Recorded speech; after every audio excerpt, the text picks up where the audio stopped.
Fala galera, olha só, mais um FNX Cast, com muito carinho produzindo aqui para vocês. Hoje, nosso 14º episódio, e nós estamos aqui hoje com o Daniel Ivanenko. Boa, é um prazer vir aqui, né, Marcelo? Tô passando aqui em Maringá, é a oportunidade aqui de visitar todo o seu espaço, eu que te conheço lá de São Paulo. É uma história muito legal, poxa, eu gosto muito de conversar com você, sempre aprendo bastante e não poderia deixar de vir aqui gravar com você essa conversa. Legal, Daniel. Daniel, eu peguei ele pelo laço, ele tem uma agenda bastante extensa. Vou ler o currículo dele aqui, vocês vão ver como que o Daniel aí tem uma série de atividades, teve uma série de atividades para chegar aonde ele está hoje. O Daniel, que é um dos sócios do G4 e COO de comunidades. Depois ele pode passar brevemente por isso, que nós vamos fazer um bate-papo bem bacana sobre melhores práticas sobre cultura e liderança. Olha o currículo do cara. Durante 10 anos, desenvolveu uma sólida formação em consultoria de gestão empresarial. Do segundo estágio até os dias atuais, atua nas áreas de gerenciamento de projetos, custos e desenvolvimento de ferramentas voltadas para a gestão empresarial. Poxa, tudo a ver com o nosso público aqui. Análise de dados, cadeias de suprimento e estratégias são algumas das suas expertises. Passou por empresas de diversos segmentos e portes, desde a construção civil, passando pela indústria até o varejo. A partir daí, então, desenvolveu uma grande facilidade em mapear regras de negócio. Com perfil analítico e inovador, sempre busca a melhoria dos processos e alinha as áreas de negócio com o trabalho relacionado ao seu ambiente corporativo. Dani, obrigado mesmo, currículo invejável. E agora vamos aí para o nosso bate-papo entregar um conteúdo para a galera, né? Bora. Sobre as melhores práticas de gestão e cultura e liderança que você aplica hoje lá no G4, que é o que você ali está sob o seu chapéu, a área da comunidades, né? E vamos falar assim, os exemplos que você trouxe dentro do que nós vimos nos seus eventos. E, mais uma vez, obrigado. Eu que agradeço. Eu acho que é bem legal aí você ter passado pelo currículo, ver que eu sou uma pessoa bem analítica. E como eu falei ontem para vocês lá no nosso evento, hoje eu lidero um time muito jovem, mais numa pegada de startup e tudo mais.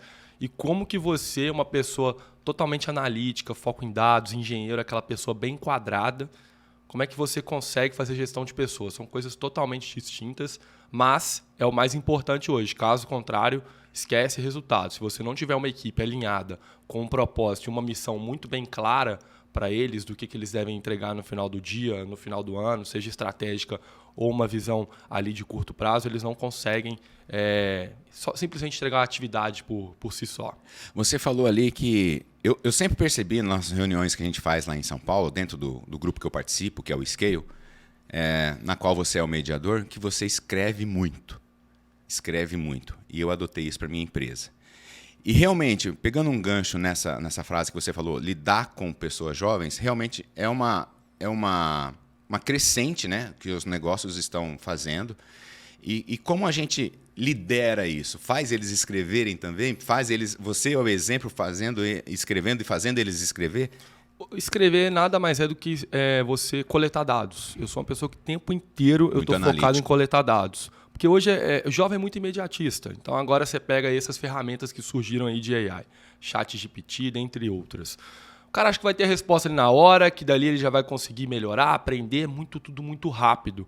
E não dá tempo de criar ali uma musculatura, uma certa maturidade para de fato você aprender mesmo.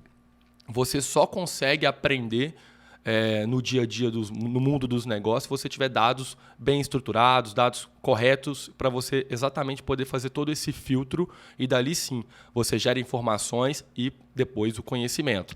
Então, quando eu estou anotando, nada mais do que eu estou fazendo é coletando dados. Eu estou anotando, meu time está anotando e depois a gente vai cruzar esses dados para ver o que faz sentido ou não. Às vezes eu peguei uma coisa que o outro não pegou, ou a gente percebeu tivemos assim, a mesma percepção do que estava acontecendo ali naquele momento, e aí a gente depois transcreve isso para uma tabela, para um banco de dados, para mais à frente, com mais dados, a gente conseguir gerar algum tipo de informação. Legal, Dani. E daí, ontem, né, a gente conversou bastante sobre isso, mas hoje eu quero tornar público tudo isso, porque é um conteúdo que estava restrito, aí conversando com você, ele falou, não, legal, vamos levar isso para o empreendedor. Lembrando que o nosso foco é levar informação independente do seu tamanho empreendedor. Se é no início da jornada, no meio da jornada, ou até mesmo ali passando o bastão para uma segunda geração, terceira, que for. E o Dani trouxe um bate-papo muito legal sobre a rotina, sobre a gestão que ele faz ali dentro do G4, no Scale e também no Comunidades, né? Dani, por favor, fica à vontade para dissertar sobre o tema aí. O que eu falei ontem é o seguinte, é muito hoje todo mundo falar liderança. Liderança virou uma palavra, cultura, virou coisa da moda. Fala cultura, fala liderança, poxa, mas isso sempre existiu.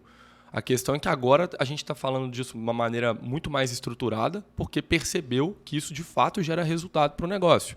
Mas o que é essa tal de cultura?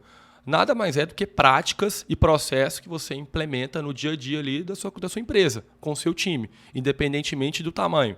E, obviamente, cada time você vai ter que... Não existe uma receita de bolo. Igual eu falei ontem. Meu time é um time jovem, com a galera mais na pegada de tecnologia. Mas como que é ali na construção civil? Como que é ali na indústria? É outro perfil.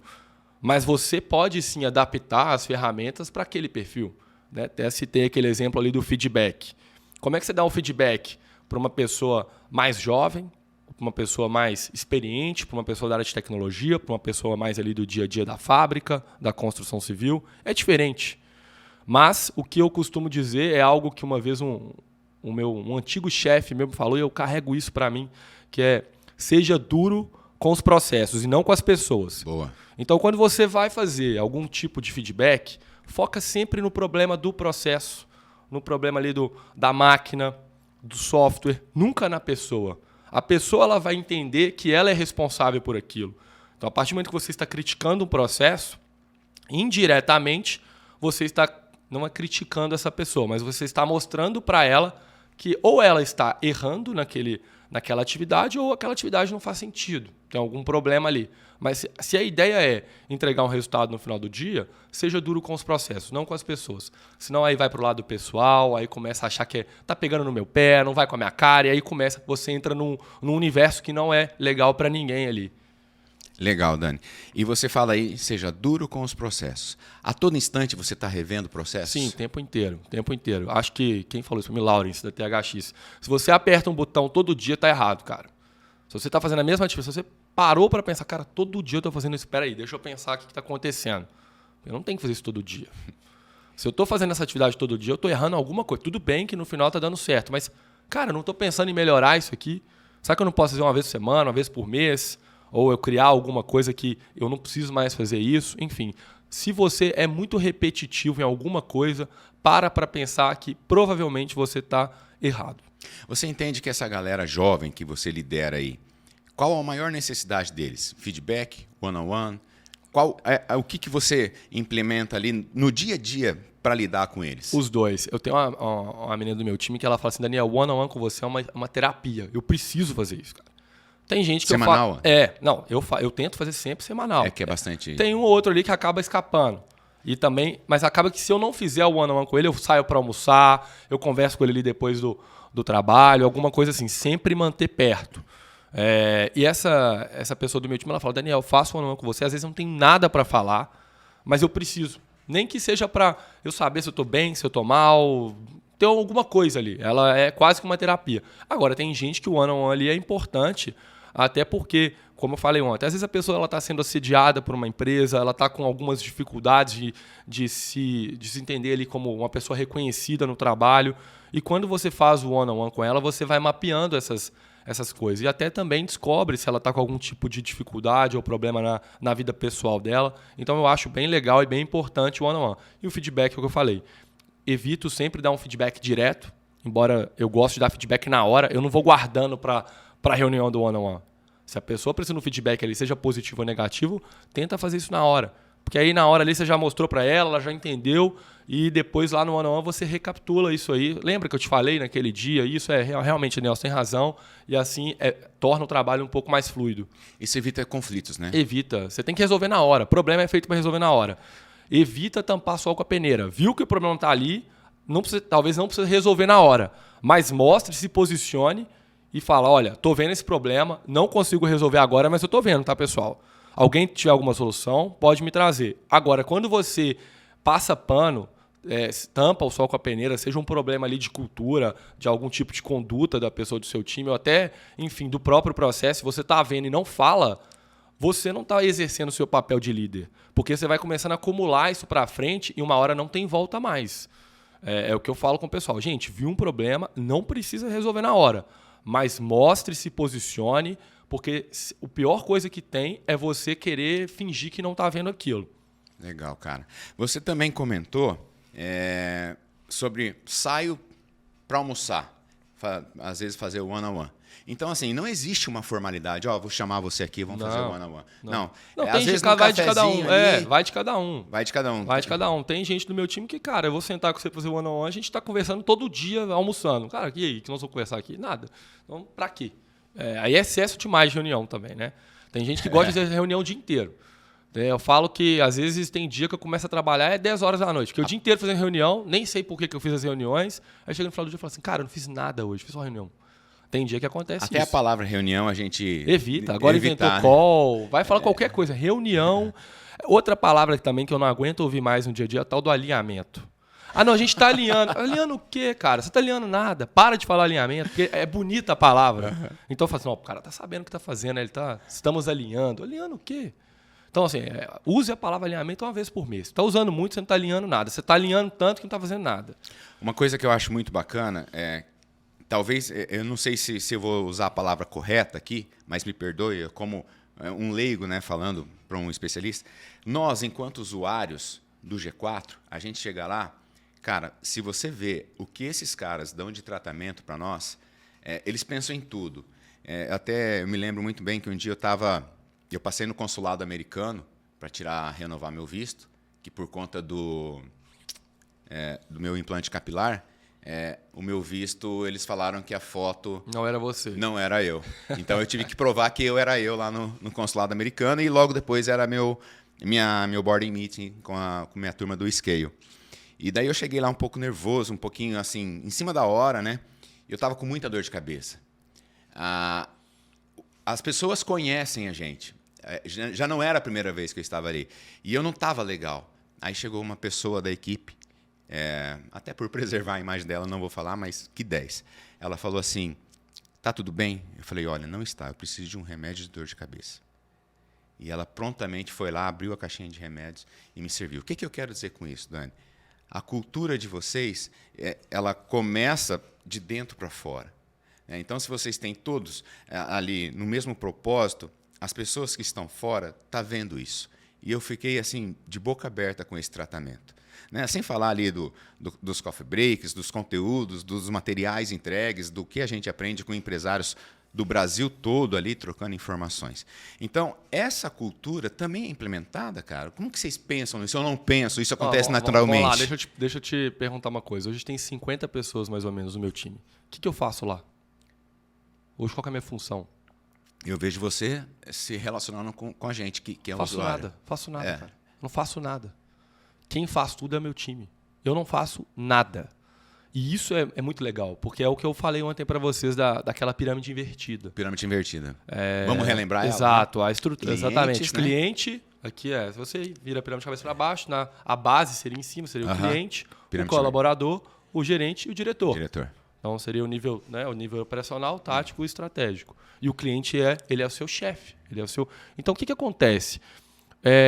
As estruturas a empresa tradicional, a indústria tradicional, ela tem aquela visão do organograma do CEO, dos diretores, dos gestores e da turma que de fato faz o dia a dia, faz o trabalho acontecer. Só que no dia a dia, quem está de frente ali com o cliente, quem que está atendendo reclamação de cliente com raiva, de cliente nervoso, reclamando, falando que o produto é ruim, que foi passado para trás, que não sei o quê, é o seu colaborador, é a sua equipe.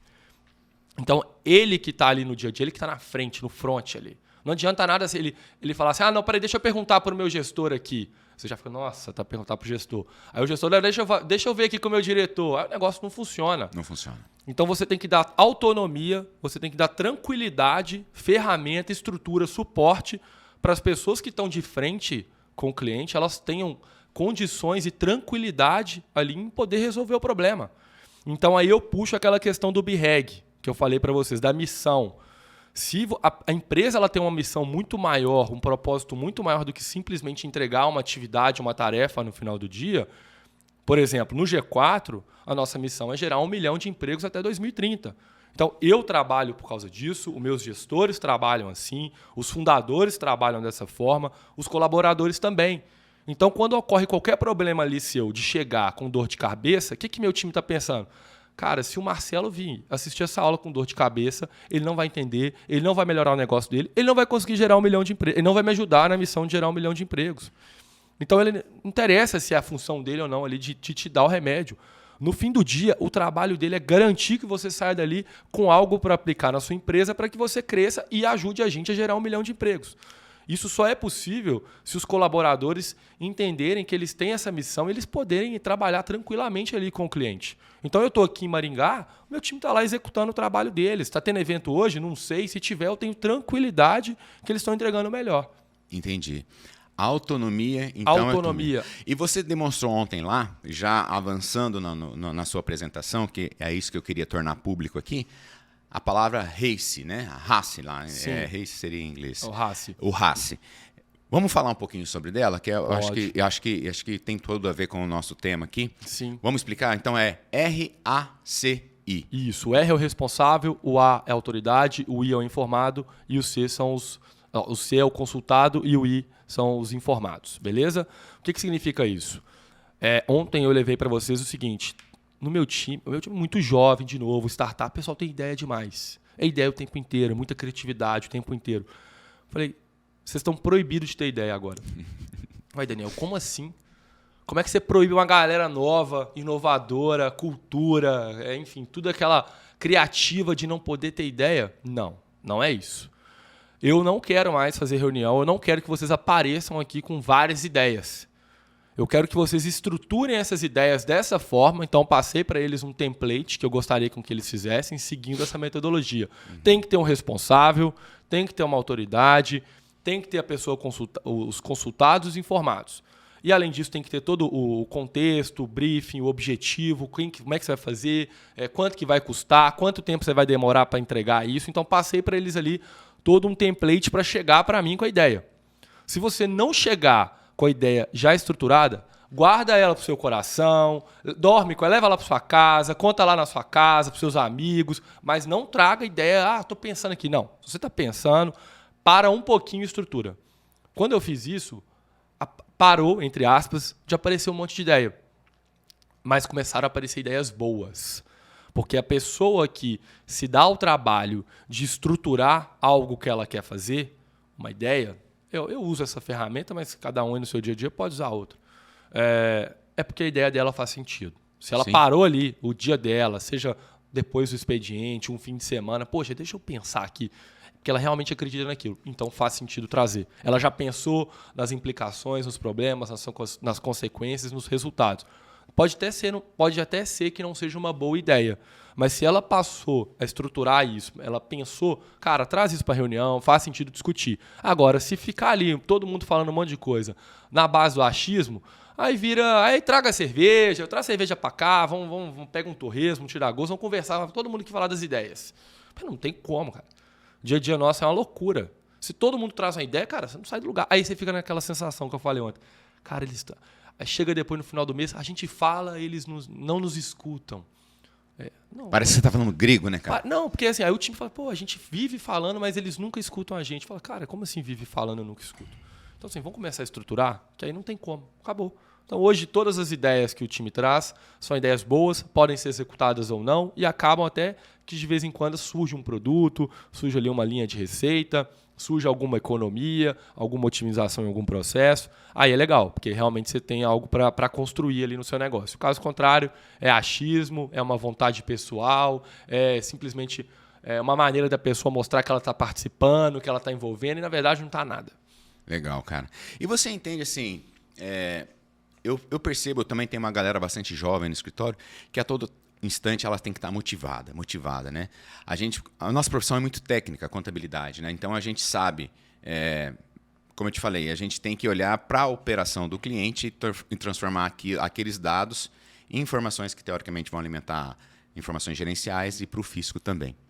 E é uma rotina pesada. Eu confesso, é uma rotina pesada. Então, a todo instante a gente procura fazer com que a galera esteja motivada, que a gente quebre essa rotina, né? Seja através de um curso, seja através de uma palestra, seja através de alguma viagem que a gente faz as conferências durante o ano. Enfim, algum treinamento. Você tem isso lá, essa motivação, ou a galera você entende de maneira diferente? Eu acho que você entende que a motivação tem que vir intrinsecamente. Não, é um pouco dos dois, né? O que eu falei para vocês ontem também, que eu acho que é bem legal, é algo que eu utilizo bastante. Aliás, eu só utilizo isso no meu dia a dia. Eu não peço para ninguém me entregar uma atividade. Por exemplo, revisa aí o banco de dados.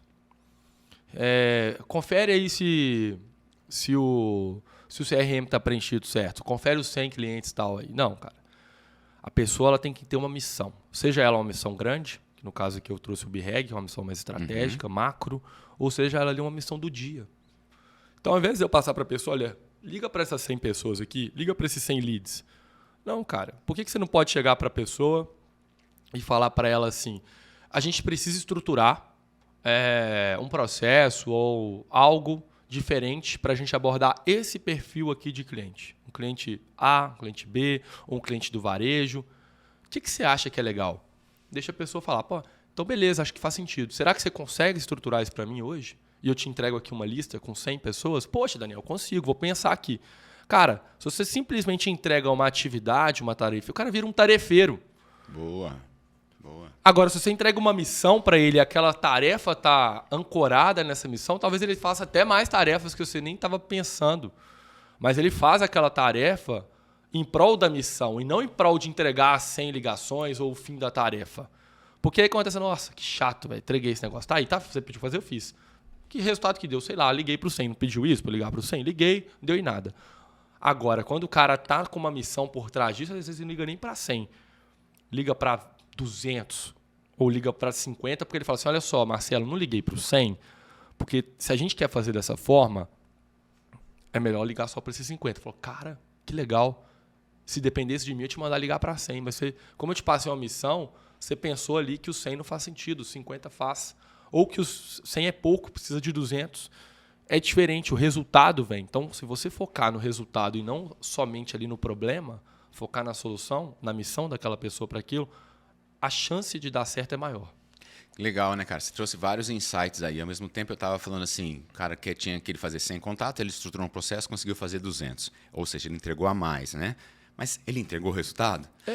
E aí, no contrapé, você tem que ligar para 100. Mas ele estruturou um processo, ligou para 50, 30, que seja, e trouxe mais resultado. Trouxe mais resultado, fez com algum propósito. A missão tem que estar por trás disso. Entendeu o porquê. Depois vem o como. Isso é muito importante. Cara, que insight massa, hein? Que insight massa. Dani, aqui, até para não se tornar muito cansativo, eu gosto sempre de fazer podcast que o cara tem o tempo de pegar o carro e se deslocar até um próximo ponto que ele está, aqui em Maringá principalmente, que é o nosso foco, e talvez alguns contadores que me acompanham aqui. Então, é um podcast rápido, certo? E eu queria que você falasse um pouquinho do que está debaixo do seu chapéu lá dentro do G4. Comunidades. Faz aí teu pitch, cara, realmente. Claro. Faz aí, fica à vontade. Boa. Tem as câmeras direcionando você. Pessoal, para quem acompanha aí o G4 Educação, o G4 Educação é uma escola de negócios. O nosso objetivo é entregar de forma rápida para vocês várias ferramentas, vários insights que vocês podem aplicar aí no dia a dia do seu negócio. Então segue aí G4 Educação.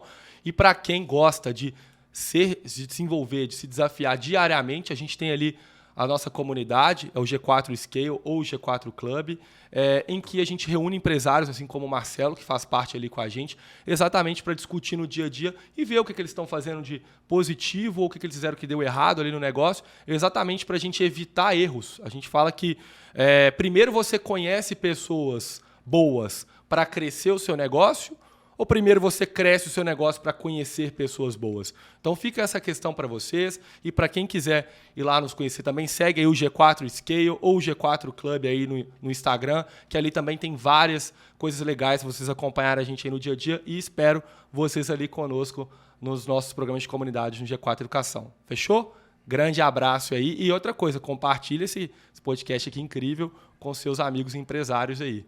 Muito bacana, Dani. Muito obrigado mesmo pela tua presença. Dando aqui um testemunho, eu sempre tive o propósito de me relacionar com empresários do Brasil todo. E lá eu consegui fazer isso. A gente tem, como a contabilidade é uma profissão bastante técnica, a gente tem bastante contatos com contadores de melhores práticas, de melhores ferramentas, o que você está entregando, o que você não está entregando, novos serviços. Então, a gente tem bastante contato com o contador e, graças a Deus, o Anderson, que você fez o podcast lá em São Paulo, me inseriu nesse mercado e eu sou muito grato a ele por isso. Mas, numa outra ponta, a gente também precisa entender a dor do empresário, né? Eu tenho a vivência ali no dia a dia do escritório, mas a hora que eu fui lá estudar, verificar o que o varejo realmente precisa, lá tem bastante hospitais, clínicas, tem grandes startups, cara, tem de tudo, né? Mas assim, a ideia que a gente tem dos empresários, por exemplo, lá do Nordeste, do Norte, que tem muita dificuldade de vir para cá, até eles estão frequentando. Então, sim, eu fico assim maravilhado com o que está sendo construído pelo G4. Eu fico assim de boca aberta, como a marca está sendo tão forte que as pessoas têm procurado, seja qualquer programa, tem ali o Traction, tem a imersão e mentoria, tem a comunidade que você acabou de falar, que é o Scale, que é o Club, né? E eu sou tremendamente grato a pessoas como você, como a Marilis, que me colocou lá, e depois conheci outros tantos amigos, clientes que estão lá agora também, e te agradecer pela agenda extensa que você tem. E peguei ele no hotel aqui, a poucos passos daqui, e falei, Dani, antes de você seguir tua carreira lá para São Paulo, vamos gravar um podcast? E ele topou na hora. Agradeço mesmo, cara. Obrigado. Boa. Obrigado. Foi ótimo. Mesmo. Bom papo. E é isso aí, pessoal. Espero que tenham gostado do conteúdo e já teremos outros episódios que é para você, empreendedor, que é para você que está aí construindo a sua jornada na sua empresa. Um abraço e até mais. Valeu.